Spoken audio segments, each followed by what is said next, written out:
আকাশের নিচে জমিনের উপরে আমার চেয়ে বড় পাপী কেউ নাই। একটা একটা করে আল্লাহ স্বীকার করি আমি পাপী, সব পাপের স্বীকৃতি দিলাম। পৃথিবী না জানুক আমি তো জানি, আমি কি পাপ করেছি হায়।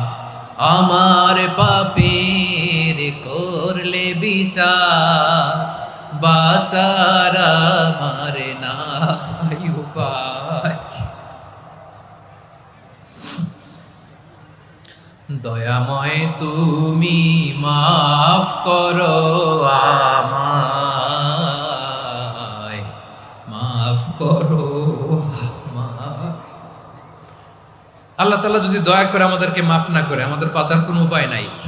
আপনি কি ভেবেছেন আপনার নামাজ দিয়ে আপনি জান্নাতে যাবেন? আপনি তাহাজ্জুদ গুজার, সেজদা দিতে দিতে কপালে দাগ ফেলেছেন, এটা আপনারা জান্নাতে নেবে না? আপনি এলাকার সবচেয়ে বড় হাতেম তাই দানশীল, এই দানের ভরসায় বসে আছেন, কশিন কালো ওঠা।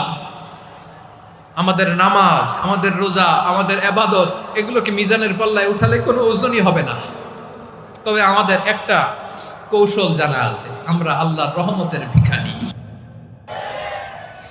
আমরা সেদিন আগেই গুনার স্বীকৃতি দিয়ে দেব। আমরা বলবো, আল্লাহ তুমি প্রশ্ন করার আগে তোমার একটা কথা বলি, আমারে কিছু জিজ্ঞেস করো না, আমি সব করেছি। এমন কোন পাপ নাই যে পাপ আমারে দিয়ে হয় নাই। তোমার রহমত দিয়ে তুমি জান্নাতে পাঠাবা, তোমার দয়ায় জান্নাতে যেতে চাই, আমল দিয়ে না। পারবেন বলতে? কিয়ামতের দিন আমরা বলবো, আল্লাহ আমার আমল দিয়ে জান্নাত চাই না, আমি তোমার দয়া দিয়ে জান্নাত চাই।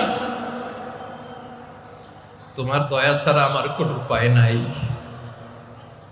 কারণ আল্লাহ যদি বিচার করে, বাঁচার কারো উপায় নাই। আল্লাহ যদি বলে ফেলেন তুই এটা করলি কেন, ওখানে গেলি কেন, কোরআনে 1000 বার নিষেধ করলাম তারপরেও এই পাপে জড়ালি কেন, এরকম প্রশ্ন ছুড়ে দিলে আমার উত্তর আছে? বাঁচার কোনো উপায় আছে? রোজ হাসরে হে আল্লাহ আমার করোনা বিচার, আল্লাহ করোনা বিচার। বিচার চাহি না তব দয়া চাই, এ গুনাহগার করোনা বিচার। আপনার আমল দিয়ে জান্নাতে যাবেন? কি দিয়ে যাবেন? আল্লাহর দয়া দিয়ে। আল্লাহর রহম আর দয়া ছাড়া কেউ জান্নাতের চেহারাও দেখতে পাবে না। আমার বলার দরকার নাই, বলেন। মাঝ নদী, তুফান, জলোচ্ছ্বাস, জলের মধ্যে উচ্ছ্বাস, ঢেউ, টর্নেডো, সাইক্লোন, মেঘের ঘনঘটা, পরিবেশ ঘুটঘুটে অন্ধকার, লঞ্চ একবার এদিকে আরেকবার ওইদিকে, ভিতরে কি অবস্থা হয় বলেন তো? হ্যাঁ, তখন মুসলিমও আল্লাহর ডাকে, হিন্দু আল্লাহর ডাকে, ঠিক কিনা বলেন? আস্তিক আল্লাহর ডাকে, নাস্তিক আল্লাহর ডাকে, ঠিক কিনা? লঞ্চের ভেতর, স্টিমারের ভেতর কান্নারে রোল পড়ে যায়, চিৎকারের রোল পড়ে যায়, সবার মুখ দিয়ে শুধু একটা আওয়াজ, লা ইলাহা লা ইলাহা লা ইলাহা সুবহানাল্লাহ আলহামদুলিল্লাহ লা ইলাহা। আল্লাহ নামের জিকির করবে যারা, আল্লাহর কাছে প্রিয় তারা, আল্লাহর কাছে প্রিয় যারা, জান্নাতে প্রবেশ করবে তারা। জোরে লা ইলাহা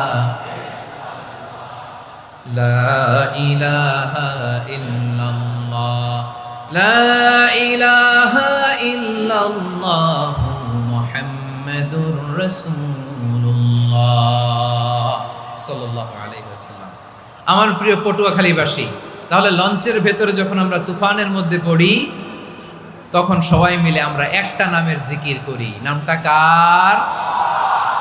মুসলমানেরাও ডাকে, হিন্দুরাও ডাকে, আস্তিকও ডাকে, নাস্তিকও ডাকে, সবাই ডাকে একজনকে। তিনি কে?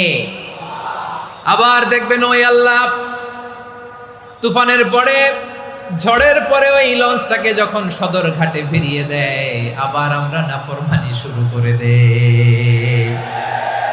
সে কোথায় আল্লাহ বললেন, ফাইদা রাকিবু ফিল ফুলকি দা'আউল্লাহ মুখলিসিনা লাহুদ্দিন ফালাম্মা নাজ্জাহুম ইলাল বাররি ইযা হুম ইউশরিকুন। সাগরে যখন তুফানে পড়ে আমি আল্লাহর ডাকে, আবার আমি আল্লাহ যখন বাঁচিয়ে দেই, আবার আমি আল্লাহর সাথে শিরিক শুরু করে। আমরা কি এরকম হতে চাই নাকি? এরকম করবেন?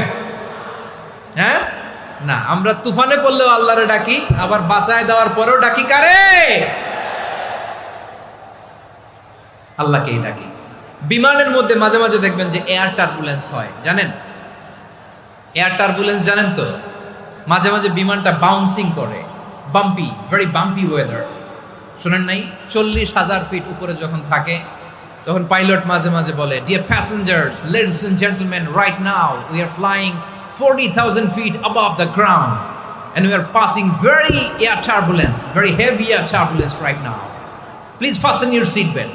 দেখবেন মাঝে মাঝে বলে যে, ভদ্র মহিলা, ভদ্র মহোদয়গণ, আমরা 40,000 ফিট উপর দিয়ে যাচ্ছি আর এয়ার টার্বুলেন্স ফেস করছি, মেহেরবানি করে আল্লাহর হস্তে সিট বেল্ট বাঁধুন। তখন বিমানটা এরকম বাউন্সিং করে, শেকিং করে। আপনারা মুখোমুখি হয়েছেন? ইদানিং এই এয়ার টার্বুলেন্স বেড়ে গিয়েছে। গত বছর আমার ইন্টারন্যাশনাল অনেকগুলো ফ্লাইট ছিল, তো আমি দেখলাম যে আগের ফ্লাইটগুলোর তুলনায় এখন এয়ার টার্বুলেন্স খুব বেশি। আমি একটু রিসার্চ করে দেখলাম, ক্লাইমেট চেঞ্জের কারণে, জলবায়ু পরিবর্তনের কারণে আকাশের বাতাসের মুভমেন্টে পরিবর্তন হয়েছে, ফলে এখন বিমান শেকিং করে বেশি, বাউন্সিং, বাম্পি ওয়েদার। তো বলেন তো, 40,000 ফিট উপরে যখন আপনি, কয় হাজার ফিট? সবাই বলুন, কয় হাজার ফিট? 40,000 ফিট উপরে যখন আপনি, তখন যখন বিমানটা এরকম বাউন্সিং করে, সবাই যখন ভমিটিং করে বিমান নষ্ট করে দেয়, বমি করে, তখন বাঁচানোর কে আছে আল্লাহ ছাড়া? কেউ আছে? ওই মুহূর্তেও সবাই মিলে একজনের ডাকে আওয়াজ করে বলেন, তিনি কে? মাঝে মাঝে কিছু সোশ্যাল মিডিয়ায় কিছু ভিডিও পাওয়া যায় যে হেভি যখন এয়ার টার্বুলেন্স হয়, 10 সেকেন্ড 15 সেকেন্ডের কিছু ভিডিও পাওয়া যায়, বিমানটা এরকম বাউন্সিং করছে, বাম্পি ওয়েদার, কাঁপছে, মানুষগুলো বমি করছে, অক্সিজেন মাসগুলো সব ঝুলে পড়েছে, বিমানটা শুধু কাঁপছে। তখন দেখবেন বিমানের ভেতরেও এরকম লঞ্চের মতো চিৎকার আছে না নাই? বিমানের ভেতরেও তখন চিৎকার। গত বছর হিথ্রো এয়ারপোর্ট থেকে সিঙ্গাপুর এয়ারলাইন্সের একটা ফ্লাইট, হিথ্রো টু চাঙ্গি, একটা ফ্লাইটে এমন বেশি এয়ার টার্বুলেন্সের শিকার হয়েছিল ওই এয়ারক্রাফটটা, 33 জন যাত্রী সেখানে আহত হয়েছে, একজন যাত্রী নিহত হয়েছে। কেবিন ক্রুজ, এয়ার হোস্টেস যারা আছে, একজনের নাক ফেটে, চোখ ফেটে, কপাল ফেটে, ব্লিডিং হয়ে শয়লা। প্রিয় ভাইয়েরা, ওই 40,000 ফিট উপরে বিমানটা যখন কাঁপবে, তখন আমাদেরকে আল্লাহ ছাড়া আর কেউ বাঁচানোর আছে? এত আসতে বললে হবে? ওই কঠিন মুহূর্তে আমার বাবা আমারে বাঁচাতে পারে, আমার বন্ধু আমারে বাঁচাতে পারে। এই গ্রাউন্ডে, জমিনের বুকে আমার প্রোটোকল, আমার ক্ষমতা, আমার দাম্ভিকতা, কোনো কিছু আমারে বাঁচাতে পারে একজন ছাড়া। চিল্লায় বলতে হবে, তিনি কে? সে আল্লাহ বললেন, গোলাম, আমি বিপদের সময় ঠিকই তোমাদের বাঁচিয়ে দেই। ওই বিমানের ভেতরে 40,000 ফিট উপরে যখন তোমরা এয়ার টার্বুলেন্সের শিকার হও, তখন নাস্তিকও আল্লাহরে ডাকে, হিন্দু আল্লাহরে ডাকে। জোরে বলেন ঠিক কিনা? আবার বিমানটা যখন শান্ত হয়ে যায়, একটু পরেই বিমানের স্ক্রিনের মধ্যে হিন্দি সিনেমা খোঁজে। বিমানের স্ক্রিনে কিন্তু বিশাল ওখানে আফলাম, ফিল্মের একেবারে বোঝাই করা। বিমানটা শান্ত হলে আবার হিন্দি সিনেমা দেখা শুরু করে। একটু আগে ডাকছিল কারে? দেখবেন বাংলাদেশে আমাদের ক্রিকেটাররা যখন অন্য কোনো দেশের সাথে খেলে, অনেক সময় এমন হয়, বল বাকি একটা, রান দরকার 6টা। বল বাকি কয়টা? পটুয়াখালী বোঝে নাই বোধহয়। বল বাকি কয়টা?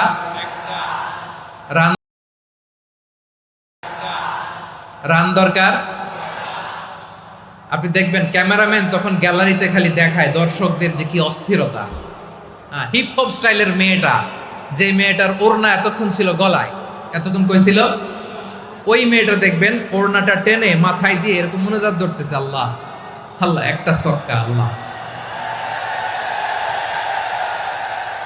আল্লাহ, আমার লাল সবুজের পতাকারে তুমি অপমানিত কইরো না আল্লাহ, ইন্ডিয়ার সাথে আমাদের খেলা আল্লাহ, আল্লাহ একটা সক্কা, একটা একটা। পুরো পুরো খেলা জুড়ে এই মেয়ের ওড়না ছিল গলায়, কিন্তু যখন 1 বলে 6 রান দরকার, ওড়না চলে আসছে কোথায়, মাথায়। আবার মুনাজাত আছে না নেই? ঠিকই বাংলাদেশের দামাল ছেলে এমন এক শট মারলো, বল চলে গেল স্টেডিয়ামের বাইরে, ছক্কা, জিতে গেলাম আমরা। পুরো স্টেডিয়াম জুড়ে চিৎকার, হই হুল্লোড়, মৌজ মাস্তি। যেই মেয়েটা মাথার মধ্যে ওড়না দিয়ে এতক্ষণ সুবহানাল্লাহ সুবহানাল্লাহ বলে আল্লাহর কাছে দোয়া করেছে, ওই মেয়ে এখন আবার ওড়না ফেলে দিয়ে নাচা শুরু করে দিয়েছে। তাহলে আল্লাহর ভয়, আল্লাহর প্রতি আস্থা, বিশ্বাস, ভালোবাসা, এটা কি ক্ষণিকের জন্য? মানে আমার যখন লাগবে তখন আল্লাহর ইউজ করবো নাকি? হ্যাঁ, বিপদে আপদে, সুখের সময় দুঃখের সময়, সচ্ছল অসচ্ছল অবস্থায় বিশ্বাসীরা ভরসা রাখে একজনের উপর। চিৎকার করে বলো, পটুয়াখালী তিনি কে? সে আল্লাহ বললেন, গোলাম মনে করো না জাহাজ থেকে সদরঘাটে ভিড়িয়ে দিলাম তুমি নিরাপদ হয়ে গেছো, মনে করো না 40,000 ফিট থেকে সেফ ল্যান্ডিং এর পরে এয়ারপোর্টে নেমে গেলেই তুমি নিরাপদ হয়ে গেছো। ও মিয়া, বিপদ কি শুধু সাগরে আর আকাশে? ঘরের বিপদও, ঘরের ভেতরও বিপদ আসতে পারে কি পারে না? এজন্য সূরা মুলকে আল্লাহ বললেন, আমিনতুম মান ফিস সামাই আন ইয়াখসিফা বিকুমুল আরদা ফাইযা হিয়া তামুর। তোমরা কি ভাবছো তোমরা নিরাপদ? সাগরের মধ্যে তুফান, আল্লাহ আল্লাহ ডাকলাম, সদরঘাটে যেয়ে পড়ছি, বাইসে গেছেন তো আপনি। আর পাবে আপনারে আল্লাহ? আল্লাহরে তো সাগরের মাঝখানে তো আল্লাহ আপনারে পাইছিল, আর তো পাবে না। আর পাবে আপনারে? আর আল্লাহ ধরতে পারবে আপনারে? ঘরের ভেতরও বিপদ দিয়ে আটকাতে পারে কে? 5 স্টার 7 স্টার হোটেলের ভেতরও আমাকে বিপদের মধ্যে ফেলে দিতে পারেন কে? আল্লাহ বললেন, তোমরা কে ভেবেছো তোমরা নিরাপদ? আমি চাইলে ল্যান্ডস্লাইডস, ভূমি ধস দিয়ে 1 লক্ষ 1 মুহূর্তে নিয়ে যেতে পারি। 1 সুনামি দিয়ে থাপ্পড় মেরে 3 লক্ষ সাগরের ভেতরে ঢুকায় দিতে পারি। 1 সেকেন্ডও লাগে না আমার। أم أمنتم من في السماء أن يرسل عليكم حاصبا فستعلمون كيف نذير। আল্লাহ চাইলে আকাশ থেকে পাথর বৃষ্টি নাজিল করতে পারেন কি পারেন না? এই মুহূর্তে এখানে ভূমিকম্প দিতে পারেন কি পারেন না? আচ্ছা, ভূমিকম্প যখন হয় আমাদের কারো হুঁশ থাকে? আপনি মনে করছেন আমরা সাধারণ মানুষ, আমরা দৌড় দেই, আর প্রেসিডেন্ট প্রধানমন্ত্রী ওনারা বুঝি খাটো শুয়ে থাকে? কথা বুঝে নাই বোধহয়। ভূমিকম্প, আর্থকোয়েক যদি হয়, বাঁচার জন্য আমরা কি করি? হয় খাটের তলায়, ডাইনিং টেবিলের নিচে, উপরে শক্ত কিছু আছে এটার নিচে, অথবা ঘর থুইয়া দেও, দৌড়। তো প্রধানমন্ত্রী উনি কি করে? প্রেসিডেন্ট উনি কি করে? হ্যাঁ, উনি খাটের মধ্যে যে শুয়ে থাকে নাকি? উনিও দৌড়, সাধারণ মানুষও দৌড়, প্রধানমন্ত্রীও দৌড়, বাড়িওয়ালাও দৌড়, ভাড়াটিয়াও দৌড়, সবাই দৌড়। নাকি ভাড়াটিয়ারা বাড়ি থুইয়া দৌড়, বাড়িওয়ালারা আর বেরোয় না? এরকম না। তাহলে যে কোনো মুহূর্তে ভূমিকম্প দিয়ে নাস্তানাবুদ করতে পারে কে? আমার প্রিয় ভাইয়েরা, আমরা নিরাপদ নই, আমরা তার দয়ায় বেঁচে আছি। কার দয়ায়? এজন্য আল্লাহ বললেন, গোলাম যে কোনো মুহূর্তে বিপদ দিয়ে তোমাদেরকে নাস্তানাবুদ করতে পারি। বিশ্বাসী বলে যদি নিজেকে দাবি করো, সব সময় ডাকতে হবে একজন সত্তাকে। বলেন তিনি কে? এই কথা ক্লিয়ার? এই সবগুলো উদাহরণ শেষে সবার কাছে ক্লিয়ার হয়েছে না যে বিপদ থেকে, আপদ থেকে, পরীক্ষা থেকে, ক্যালামিটি থেকে আমাদেরকে কেউ বাঁচাতে পারে না একজন সত্তা ছাড়া। আবারও বলেন তো তিনি কে? ক্লিয়ার? হ্যাঁ, সবাই বুঝতে পারছেন? আচ্ছা, এবার আমরা দেখি বিষ্ণু ঈসা ইসলামের জীবনে বিপদ আপদ ছিল কিনা। উনি বিপদ আসলে কিভাবে ডিল করতেন, বিপদ আসলে কোন দোয়া পড়তে হয়, কিভাবে ফরিয়াদের হাত উত্তোলন করতে হয়, কিভাবে রবের দরবারে নতজানু হয়ে ফরিয়াদ করতে হয়, এটা জানার দরকার আছে না নাই? আসুন আমরা বিষ্ণুনবীর জীবনী থেকে দেখি বিপদ আসলে উনি কি করতেন। বিপদ আসলেই প্রথমে বিষ্ণুনবী সাল্লাল্লাহু আলাইহি ওয়াসাল্লাম একটা দোয়া পড়তেন। কি পড়তেন? তিনি পড়তেন, ইন্না লিল্লাহি ওয়া ইন্না ইলাইহি রাজিউন, নিশ্চয় আমরা আল্লাহর জন্য, নিশ্চয় আমরা কার দিকে ফিরবো ভাই? আবার কার দিকে ফিরবো? আওয়াজ করে বলুন তো, আমরা এসেছি কার কাছ থেকে, আবারও ফিরে যাব কার কাছে? এজন্য বিশ্বনবী পড়ছেন ইন্না লিল্লাহি ওয়া ইন্না ইলাইহি রাজিউন, নিশ্চয় আল্লাহর জন্য, ওই আল্লাহর দিকেই আমরা ফিরে যাব। তারপরে বিশ্বনবী পড়তেন আল্লাহুম্মা আজুরনি ফি মুসিবাতি ওয়াখলুফ লি খায়রাম মিনহা। একসাথে প্রথমে পড়তেন ইন্না লিল্লাহি ওয়া ইন্না ইলাইহি রাজিউন, তারপর পড়তেন আল্লাহুম্মা আজুরনি ফি মুসিবাতি ওয়াখলুফ লি খায়রাম মিনহা, মানে আল্লাহ, এই যে আমি বিপদে ধৈর্য ধারণ করলাম, এটার সব তুমি আমারে দাও, আর যেটা হারালাম এর চেয়ে ভালো কিছু দিয়ে মেকআপ করে দিও, ভালো কিছু দিয়ে বদল করে দিও। সুবহানাল্লাহ পড়েন। তাহলে বিপদ আসলে আমরা কি পড়ব? কথা বলেন। এই যে আমি শুয়েছিলাম, নাশিদ গাচ্ছিল ওরা, এদেশে পরস্পরে দেখা হলে দেয় সালাম, এদেশে আমজনতার হৃদয় জুড়ে পাকালাম, এদেশে বিপদ এলে সর্বজনে সর্বক্ষণে দোয়া পড়ে ইন্না লিল্লাহ, কি পড়ে? সুবহানাল্লাহ সুবহানাল্লাহ সুবহানাল্লাহ সুবহানাল্লাহ। এদেশে আজান শুনে সূর্য ওঠে শহর গ্রামে, এদেশে আজান শুনে সূর্য ডুবে সন্ধ্যা নামে, এদেশে সকল কাজে সবাই বলে বিসমিল্লাহ, এদেশে ভালো কিছু দেখে শুনে হাসি মুখে সবাই বলে মাশা আল্লাহ। সুবহানাল্লাহ পড়েন। তাহলে বিপদ এলে আমরা কি পড়ি? কথা বুঝলে সবাই উত্তর দিতে হবে, বিপদ এলে কি পড়ি? তাহলে বিপদ এলেই আমরা এখন থেকে ইন্না লিল্লাহ পড়বো, নাকি হাই হুতাশ করবেন? একদল আছে হাই হুতাশ করে, হায় আল্লাহ রে মোর কি হইল রে, মুই কি হরমু রে, মুই কমবে জামু রে, আছে না নাই? এরকম বিলাপ করতে নিষেধ করেছেন বিশ্বনবী।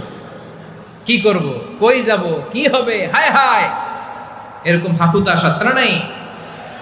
বিশ্বাসীরা হাহুতাশ করে না, তারা ইন্না লিল্লাহ পড়ে। কি পড়ে মনে থাকবে? আমরা পড়বো ইন্না লিল্লাহি ওয়া ইন্না ইলাইহি রাজিউন, নিশ্চয়ই আমরা আল্লাহর জন্য, আমরা আল্লাহর দিকেই ফিরে যাব। এরপর পড়বো আল্লাহুম্মা আজুরনি ফি মুসিবাতি ওয়াখলুফ লি খায়রাম মিনহা, আল্লাহ আমি যে বিপদে ধৈর্য ধারণ করলাম এটার সওয়াব দিও, আর যা হারালাম তার চেয়ে ভালো কিছু দিয়ে বদল করে দিও। সুবহানাল্লাহ পড়েন।